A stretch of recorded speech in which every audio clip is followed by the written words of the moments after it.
কে কার জবাব দিবে? প্রত্যেকটা জায়গায় মানুষকে ঘোষণা দিয়ে সুন্নাহর বিরোধিতা করতে বলা হচ্ছে। পরিস্থিতি হলো এই রকম। মানুষ কার কাছ থেকে দিন গ্রহণ করবে? মানুষ আমানতের খেয়ানত করতেছে।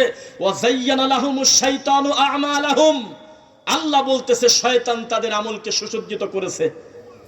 দরুদ সাজায় না, এ দরুদ আগেও যা এখনো তাই। আমরা সালাতে দাঁড়িয়ে বসে দরুদ পড়তেছি, যেই দরুদ যদি ইচ্ছাকৃত না পড়ে তার সালাতের অঙ্গহানি সালাত হবে না। এই দরুদ নামাজের বাইরে দাম নাই। এই সালাত দরুদ নামাজের বাইরে এর কোনো দাম নাই। মিলাদ পড়ার সময় মানুষের তৈরি করা বালাগাল উলা বিকামালিহি পড়তে হবে। এই জাতি কবে বুঝবে আসল গোল্ডের থেকে সিটি গোল্ডের মূল্য মানুষ বেশি দিচ্ছে? এটাই হলো সেই জাতি। সহজে মানুষ খাবে না, এজন্য শয়তান আমাদের আমলগুলোকে সাজিয়েছে। মূলত আমলগুলো শয়তানের তৈরি করা আমল। আল ইয়াউমা আকমালতু লাকুম দীনাকুম ওয়া আতমামতু আলাইকুম নি'মাতি ওয়া রাদিতু লাকুমুল ইসলামা দীনা। একটা দিন পরিপূর্ণ হয়ে গেছে, ওহী পরিপূর্ণ হয়ে গেছে, কামিল হয়ে গেছে। কিয়ামত পর্যন্ত এই দিনের ভিতর আর কিছু ঢোকানো যাবে না। এর প্রতি আল্লাহ সন্তুষ্ট। তার নাম হলো কোরআন এবং সহিহ হাদিস। এই ওহীর দরজা বন্ধ। কিয়ামত পর্যন্ত আমি আর আপনি এমন কোনো বিপদে পড়ব না। যতই 1450 বছর আগে আমরা আমাদের কলিজার টুকরা নবী মুহাম্মদ সাল্লাল্লাহু আলাইহি ওয়াসাল্লামকে হারিয়েছি, এরপরেও আমরা তার উম্মত, এরপরেও আমরা তার নীতিই মেনে চলবো। আলাদা করে কোনোদিন আর শরীয়তে হালাল হারাম নাজিল হবে না, আলাদা করে কোনো বিধান নাজিল হবে না। কথা আগেরটাই থাকবে, কিন্তু একটা ওহী কিয়ামত পর্যন্ত চালু থাকবে। সেটা হলো শয়তানের পক্ষ থেকে নাজিলকৃত ওহী। হাজার হাজার শ্রোতার ভিতরে একটা জুব্বা হাতে করে টান দিয়ে বলতেছে বক্তা, তার সামনে প্রায় লক্ষ জনতা, এই জুব্বা কি চেনেন? শ্রোতা বলতেছে না, চিনি না। বলতেছে এই জুব্বা হলে আমার পীর সাহেব হুজুরের গায়ের জুব্বা।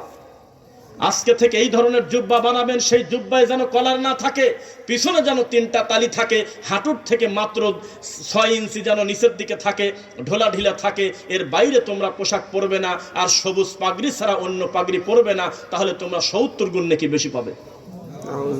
হাজার হাজার মানুষের সামনে বিদআত শিক্ষা দেওয়া হচ্ছে, এই জাতিকে আপনি কি বুঝাবেন? সুতরাং আপনি মনে রাখবেন, সিটি গোল্ডের মতো চকচক করতেছে আমাদের বাংলাদেশের ইসলাম, তবে অধিকাংশ সঠিক কথা এখনো কোরআন হাদিসেই আছে। যেভাবে মূর্তি পূজা তাদের ধর্মে, হিন্দুদের ধর্মে নাই, আমাদের ধর্মেও বিদআত এবং শিরকের কোনো জায়গা নাই ইনশাআল্লাহ। নয় সুন্নাত, নয় বিদআত, নয় তাওহীদ, নয় শিরক, মাঝামাঝি থাকার কোনো সুযোগ নাই। আহলুল হাদিসদের সাথে অন্য বিদআতীরা সহজে ঐক্য করতে পারে না। কেন জানেন? তাদের ঐক্যের টেবিলে সোয়াবিন তেল, পেট্রোল, পাম অয়েল, ডিজেল, নারকেল তেল, কেরোসিন তেল সব কিছুর জায়গা হয়, ইল্লা আহলুল হাদিস। শুধুমাত্র আহলুল হাদিসদের জায়গা হয় না। তখন আমাদের ভাইয়েরা আফসোস করে, সবাইকে ডেকে ঐক্য করলো আর একটা আহলে হাদিসকে ডাকলো না। আমি আশ্চর্য হই না, কারণ আহলুল হাদিসদেরকে ডাকলে এই ভণ্ডামি চলে না। আহলুল হাদিস এমন একটা মানহাজের নাম, একটা বিদআতও ছাড় দেয় না। আর বিদআতীরা কি করে? বড় বড় শিরক পর্যন্ত বুকে ধারণ করে কোলে করে নিয়ে ঘুরতেছে। বিশাল বড় বক্তা, কাল পর্যন্ত আপনি মনে করতেন যে লোকটা তো ভালো কথাই বলে, শেষ পর্যন্ত দেখতেছেন যে একটা বিদআতী মাহফিলে গিয়ে বলতেছে ইয়া নবী সালাম, শুরু করে দিতেছে। সে মনে করেছে এভাবে আমার ঐক্য করতে হবে। সে বোঝে নাই যে ইসলামে মগজের ভিতরে চিন্তা করতে হবে, মাথা গণনা দিয়ে শরীয়ত চলবে না। কোনোদিনও সত্যের মাপকাঠি কোনোদিন সংখ্যার বিবেচনা নয়। সত্যের মাপকাঠি হলো কোরআন এবং সহিহ হাদিস, আল্লাহর ওহী। খবরদার, আমাদের হুজুরের মাহফিলে দেখো লাখ লাখ লোক হয়, অমুকের বক্তব্যে দেখো হাজার হাজার মানুষের জায়গা দেওয়া যায় না। জি না, আপনি বুঝতে পারেন নাই, অল্প সংখ্যক হওয়াটা কোনো দোষের কিছু না, বরং এটা যুগে যুগে আমরা দেখেছি কোরআন সুন্নায় অল্প সংখ্যককে আল্লাহ অধিক সংখ্যের উপর বিজয় দান করেছে। নবী সাল্লাল্লাহু আলাইহি ওয়াসাল্লামকে বলতেছে ওয়ালাকাদ নাসারাকুমুল্লাহু বিবদরি ওয়া আনতুম আদিল্লা ফাত্তাকুল্লাহ লাআল্লাকুম তাশকুরুন। হে নবী, আপনি বদরের দিকে তাকান, আমি আল্লাহ ওই রকম আপনাকে জয় দিয়ে দেব, চিন্তা করবেন না। আল্লাহকে ভয় করেন, আমি আপনার শুকরগুজারীদের অন্তর্ভুক্ত হন, আপনি চিন্তা করবেন না। সুতরাং আপনি মনে রাখবেন, বাপ কি করলো, চাচা কি করলো, দাদা কি করলো, অমুক কি করলো, এটা কোনো বড় কথা না। আপনি তাদের কাছে দাওয়াতটা পৌঁছাতে পারলেন কিনা, এটা হলো বড় কথা। আপনাকে এই টেনশন দেওয়া হয় নাই। সংখ্যা বাড়াতে হবে, যেভাবে পারো মানুষকে জোর জবরদস্তি করে প্রেসার ক্রিয়েট করে তাকে দিন মানাও, এটা আপনার সম্ভাবনা। একটা নবীতে সম্ভব হয় নাই, এটা তো নবীর দোষ না, এটা নবীর। আল্লাহ হলো হেদায়েতের মালিক, তিনি হলো পৌঁছানোর মালিক। খবরদার, পরিস্থিতি যেমন হোক না কেন, কোনোদিন কোনো শিরকের সাথে বিদাতের সাথে কোনোদিন আপোষ করতে যাবেন না ইনশাআল্লাহ, কোনোদিনও সম্ভব না। আপনাকে আমি বলেছিলাম কয়েকদিন আগে, ক্ষমতায় কে গেল কে থাকলো সেটা বড় কথা না, আহলুল হাদিসদের কোনো বন্ধু পৃথিবীতে হতে পারে না, তারা ছাড়া, আল্লাহ ছাড়া কোনো বন্ধু পৃথিবীতে নেই। কয়েকদিন আগে তুমি আমাদেরকে গালিগালাজ করলে, কয়েকদিন আগে মসজিদ ভেঙে দিলে, আমরা মনে করলাম আর মনে হয় কিছু করবে না, ঠিক হয়ে গেল। কয়েকদিন আগে তুমি জোরে আমিন বলার কারণে লক্ষ্মীপুরের একটা ছেলের বুকের খাঁচা ভেঙে দিলে। বিষয়টা কি? অপরাধটা কি? অপরাধ হলো একটা, এই ছেলে নাকি ইহুদির দালাল, সমস্ত মুসল্লি আস্তে আমিন বলে, এই ছেলেটা জোরে আমিন বলে নাকি প্রতিটা লোকের নামাজের ডিস্টার্ব করছে, এজন্য অফিসিয়াল ভাবে ছেলেটাকে ধরে পিটাইছে। বাড়ি হলো লক্ষ্মীপুর। বিশাল বড় সম্মেলন করবেন, প্রায় 7 জন মাদানী আলেম, আলহামদুলিল্লাহ, বড় বড় বিদ্বান নিয়ে, ডক্টর শহীদুল্লাহ খান মাদানী হাফিজাহুল্লাহ থেকে শুরু করে বড় বড় বিদ্বানদেরকে নিয়ে সালাফি কনফারেন্স হওয়ার কথা ছিল ফরিদপুরে। বিশাল, এই সব বেদাতি যায় থানায় যায় নোংরা মিথ্যা অপবাদ দিয়ে বন্ধ করে দিচ্ছে। তাহলে আপনি মনে রাখবেন, আগেও যা এখনো তাই, এই জমিনে আপনাকে থাকতে হলে মাজলুম হয়েই থাকতে হবে, আপনাকে বিদাতের ভিতরেই থাকতে হবে, কিন্তু বিদাত করা যাবে না। চতুর্দিকে শিরক এবং বিদাত, এর ভিতরেও আপনাকে আল্লাহর তাওহীদের রশি আঁকড়ে ধরতেই হবে। এর নাম হলো সালাফি মানহাজ। এই গোলালু মার্কা কথা বন্ধ করে দেন যে আস্তে আস্তে ঠিক হবে। আরে বাবা, আস্তে আস্তে কোনো ডেটের নাম? একদিন ঠিক হবে, একদিন কি কোনো ডেটের নাম? এভাবে করতে করতে শত শত হাজার বছর ধরে তারা কোলে করে করে শিরিক এবং কুফর পুষে রেখেছে। সময় এসেছে, হে নওজোয়ান, মাঠে নামো, লাঠি হাতে নয়, পিটানির জন্য নয়, কোরআন সুন্নাহর দলিল নিয়ে আদবের সঙ্গে সারা দেশে তাওহীদের দাওয়া ছড়িয়ে দেব ইনশাআল্লাহ। আমরা কাউকে গালিগালাজ করি নাই, ইতিহাস সাক্ষী। কোনদিন আমাদের সংখ্যা বেশি হওয়ার কারণে আস্তে আমিন বলা লোকটাকে জীবনে আমরা কোনোদিন বেইজ্জত করি নাই। প্রতিটা লোক পায়ের সাথে পা মিলিয়েছে।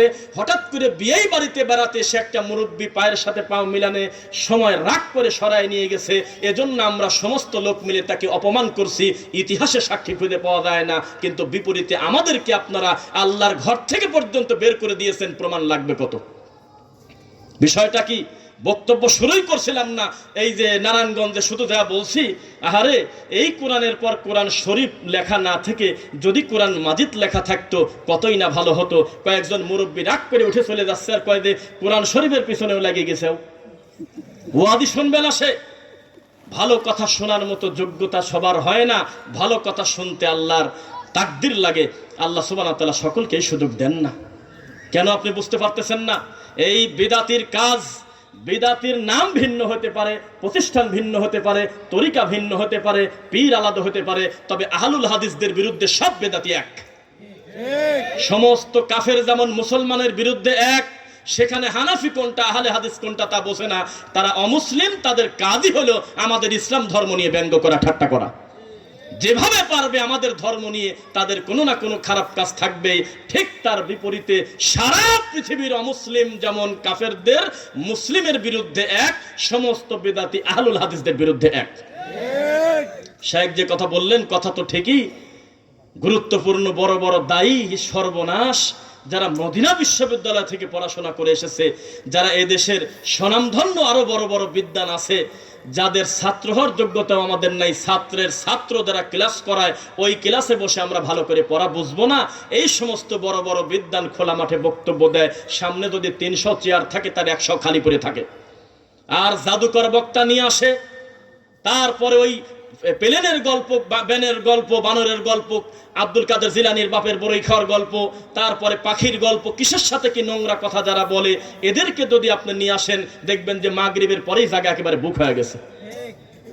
এই জাতি সিদ্ধান্ত নিয়েছে আমরা ভালো কথা শুনবো না।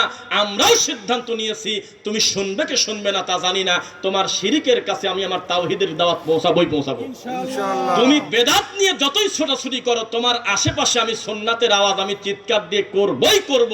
আমি আল্লাহকে গিয়ে বলতে চাই, আল্লাহ লা তাযালু তাইফাতুম মিন উম্মতি যাহিরিনা আলাল হক লা ইয়াদুররুহুম মান খাযালাহুম হাত্তা ইয়াতিয়া আমরুল্লাহ ওয়া হুম কাযালিক। পরিস্থিতি যত জটিল হোক না কেন, আমার উম্মতের একদল সর্বদা হকের উপরে থাকবেই ইনশাআল্লাহ। ইনশাআল্লাহ আমরা সেই দল হতে চাই, আমাদের কোনো ক্ষতি করতে পারবে না বিদাতে ইনশাআল্লাহ।